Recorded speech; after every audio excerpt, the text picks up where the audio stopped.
السلام علیکم خواتین و حضرات، دانشور میں آپ تمام حضرات کو خوش آمدید کہتے ہیں۔ سلطان محمود غزنوی کے بارے میں ایک قصہ مشہور ہے۔ ایک رات سلطان محمود غزنوی کو کافی کوشش کے باوجود بھی نیند نہیں آئی تو اپنے وزیروں سے کہنے لگا کہ کسی مظلوم پر آج کوئی ظلم ہوا ہے، تم لوگ گلیوں میں پھیل جاؤ اور اگر کوئی فریادی نظر آئے تو اسے میرے پاس لے آؤ۔ تھوڑی دیر بعد وہ سب واپس آ کر کہنے لگے کہ سلطان، ہمیں کوئی بھی فریادی نہیں ملا، آپ آرام سے سو جائیں۔ سلطان کو جب پھر بھی نیند نہیں آئی تو وہ کپڑے بدل کر خود محل سے باہر نکلا۔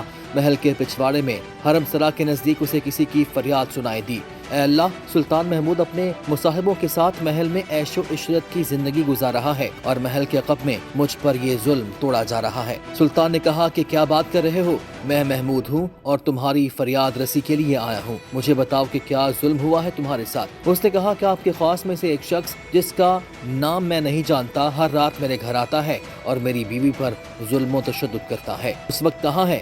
سلطان نے پوچھا۔ شاید اب چلا گیا ہو۔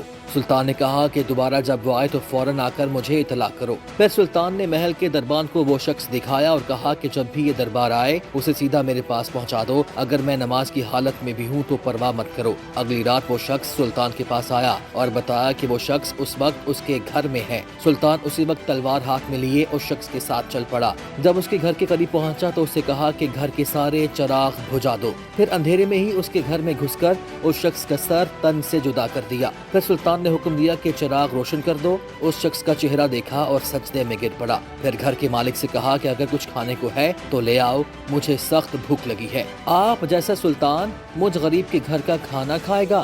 جو کچھ بھی ہے لے آؤ، سلطان نے کہا۔ وہ شخص ایک سوکھی روٹی اٹھا کر لایا جسے سلطان نے بڑی رغبت سے کھایا۔ وہ شخص سلطان سے پوچھنے لگا کہ چراغوں کو بجھانا، سجدہ کرنے اور روٹی طلب کرنے کے پیچھے آخر ماجرا کیا ہے؟ سلطان نے کہا کہ میں نے جب تمہاری داستان سنی تو سوچا کہ میری سلطنت میں ایسا ظلم کرنے کی ہمت صرف میرے کسی بیٹے یا بھتیجے کی ہو سکتی ہے۔ اندھیرا کرنے کو اس لیے کہا تھا کہ کہیں شفقت میرے انصاف کے راستے میں حائل نہ ہو جائے۔ چراغ جلنے پر جب میں نے دیکھا کہ وہ میرا بیٹا نہیں ہے تو میں نے سجدہ شکر بجا لایا۔ کھانا اس لیے مانگا کہ جب سے مجھے تمہاری مصیبت کا علم ہوا میں نے اللہ کے سامنے قسم کھائی تھی کہ جب تک تمہیں انصاف نہیں مل جاتا میرے اوپر روٹی حرام ہے۔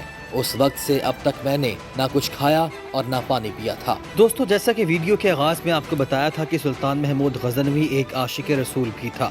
سلطان کی خدمت میں ایک شخص حاضر ہوا اور عرض کیا کہ میں مدت سے محمد صلی اللہ علیہ وآلہ وسلم کے دیدار کا طلبگار تھا۔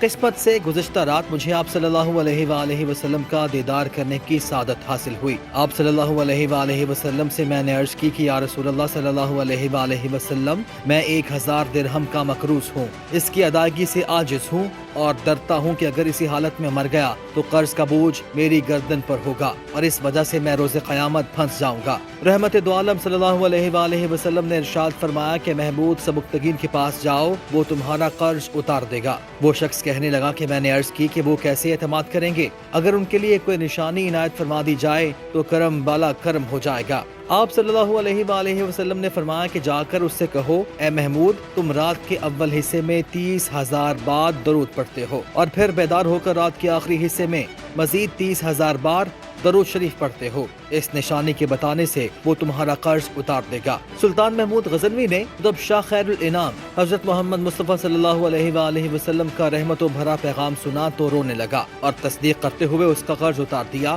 اور 1000 درہم مزید پیش کیے۔ وزراء وغیرہ متعجب ہو کر عرض گزار ہوئے، عالی جاں، اس شخص نے ایک ناممکن سی بات بتائی ہے اور آپ نے کبھی اتنی تعداد میں درود شریف پڑھا ہی نہیں اور نہ ہی کوئی آدمی رات بھر میں 60,000 بار درود شریف پڑھ سکتا ہے۔ تو دوستو، سلطان محمود نے کہا کہ تم سچ کہتے ہو، لیکن میں نے علماء کرام سے سنا ہے کہ جو شخص 10,000ویں درود شریف ایک بار پڑھ لے اس نے گویا 10,000 بار درود شریف پڑھا۔ تو میں 3 بار اول شب میں اور 3 مرتبہ آخر شب میں 10,000ویں درود پاک پڑھ لیتا ہوں۔ اس طرح یہ میرا گمان تھا کہ میں ہر رات 60,000 بار درود شریف پڑھتا ہوں۔ جب اس عاشق رسول صلی اللہ علیہ وآلہ وسلم نے شاہ خیر الانام صلی اللہ علیہ وآلہ وسلم کا رحمت و بھرا پیغام پہنچایا، مجھے اس 10,000ویں درود شریف کی تصدیق ہو گئی اور گریہ کرنا یعنی رونا اس خوشی سے تھا کہ علماء کرام کا فرمان صحیح ثابت ہوا کہ رسول اکرم صلی اللہ علیہ وآلہ وسلم رحمت للعالمین نے اس کی گواہی دی۔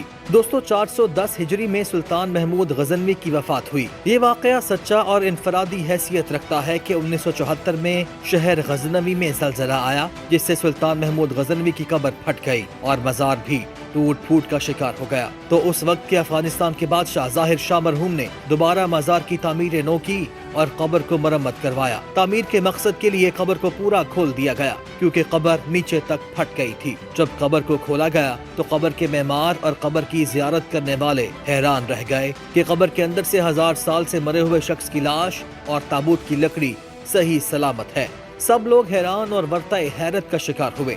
تابوت صحیح سلامت 1000 سال گزرنے کے باوجود۔ حکام نے تابوت کھولنے کا حکم دیا تو جس آدمی نے کھولا وہ پلٹ کر پیچھے گرا اور بے ہوش ہو گیا۔ تو جب پیچھے لوگوں نے آگے بڑھ کر دیکھا تو وہ سلطان جو 33 سال حکومت کر کے مرا اور مرے ہوئے 1000 سال گزر چکے ہیں، وہ اپنے تابوت میں ایسے پڑا تھا جیسے کوئی ابھی اس کی میت کو رکھ کے گیا ہے، اور اس کا سیدھا ہاتھ سینے پر تھا، الٹا ہاتھ اور بازو جسم کے متوازی سیدھا تھا، اور ہاتھ ایسے نرم جیسے زندہ انسان کے ہوتے ہیں۔ خواتین و حضرات، یہ خدا تعالیٰ نے ایک جھلک دکھائی کہ جو میرے محبوب کی غلامی اختیار کرتے ہیں وہ بادشاہ بھی ہو گئے تو خدا کے محبوب بن کے، اس کے پیارے بن کے، اس کے دربار میں کامیاب ہو کر پیش ہوں گے۔ نئے آنے والے تمام دوستوں سے گزارش ہے کہ اگر آپ نے ابھی تک دانشور کو سبسکرائب نہیں کیا تو ابھی سبسکرپشن کا بٹن دبائیے، بیل آئیکن پر کلک کیجیے تاکہ آپ کو ہماری آنے والی تمام ویڈیوز باقاعدگی سے ملتی رہیں۔ سلطنت غزنویہ 976 سے 1186 تک ایک حکومت تھی جس کا دارالحکومت افغانستان کا شہر غزنی تھا، جس کے مشہور حکمران کو دنیا سلطان محمود غزنوی کے نام سے جانتی ہے۔ یمین الدولہ ابو القاسم محمود ابن سبکتگین المعروف محمود غزنوی 971 کو پیدا ہوا، جو 997 سے 1030 تک سلطنت غزنویہ کا حکمران رہا۔ وہ 10ویں صدی عیسوی میں غزنی کا مسلم بہادر اور عاشق رسول بادشاہ گزرا ہے۔ اس نے غزنی شہر کو دنیا کے دولت مند ترین شہروں میں تبدیل کر دیا اور اس کی وسیع سلطنت میں موجودہ مکمل افغانستان، ایران اور پاکستان کے کئی حصے اور شمال مغربی بھارت شامل تھا۔ وہ تاریخ اسلامیہ کا پہلا حکمران تھا جس نے سلطان کا لقب اختیار کیا۔ وہ پہلا مسلمان حکمران تھا جس نے ہندوستان پر 17 حملے کیے۔ اس عظیم مجاہد کے گھوڑوں کی ٹاپوں سے ہندوستان کے بت کدے لرز اٹھتے ہیں۔ اس نے ہندوؤں کا بہت بڑا سومنات کا مندر بھی فتح کیا جو بھارتی گجرات کے مغربی ساحل پر واقع ہے۔ یمین الدولہ یعنی محمود غزنوی 7 سال کا تھا جب اس کے باپ ناصر الدین سبکتگین نے سلطنت سمانیان کی غلامی ترک کر کے ظالبستان میں خود مختار ریاست کی بنیاد رکھی۔ یہ وہ دور تھا جب پاپائے روم مشنری سپاہی تیار کر رہا تھا۔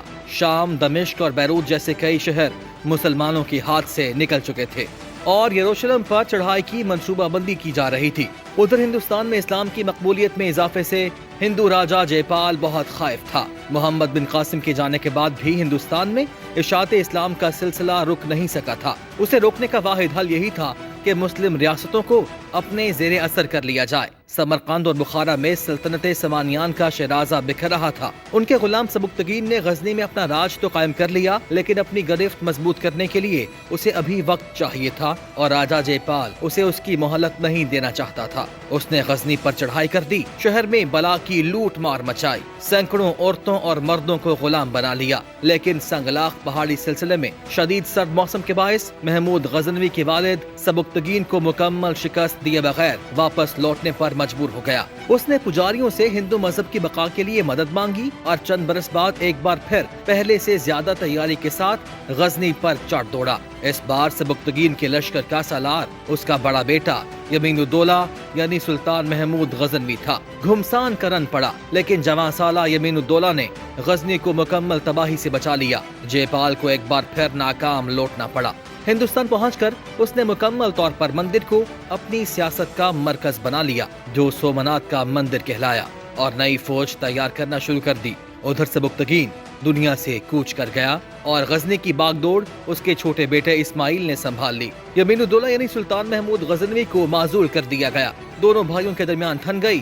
1 سال بعد یمین الدولہ نے اسماعیل کو شکست دے کر اقتدار سنبھال لیا۔ اب اسے اندرونی اختلافات اور سازشوں کے کلا کما کے ساتھ ساتھ سمانیان اور عباسی خلیفہ سے اپنے آپ کو منوانے اور بازنطینی پیش قدمی کو روکنے جیسے بڑے بڑے چیلنجز درپیش تھے۔ ایسے میں ہندو راجا جے پال نے تیسری بار کہیں بڑے لشکر کے ساتھ غزنی پر چڑھائی کر دی، لیکن غصے میں بھرے یمین الدولہ نے اسے فیصلہ کن شکست سے دو چار کر کے گرفتار کر لیا۔ جے پال نے پاؤں پکڑ کر جان کی امان چاہی اور جان بخشی کی صورت میں مالی تلافی کا وعدہ کیا۔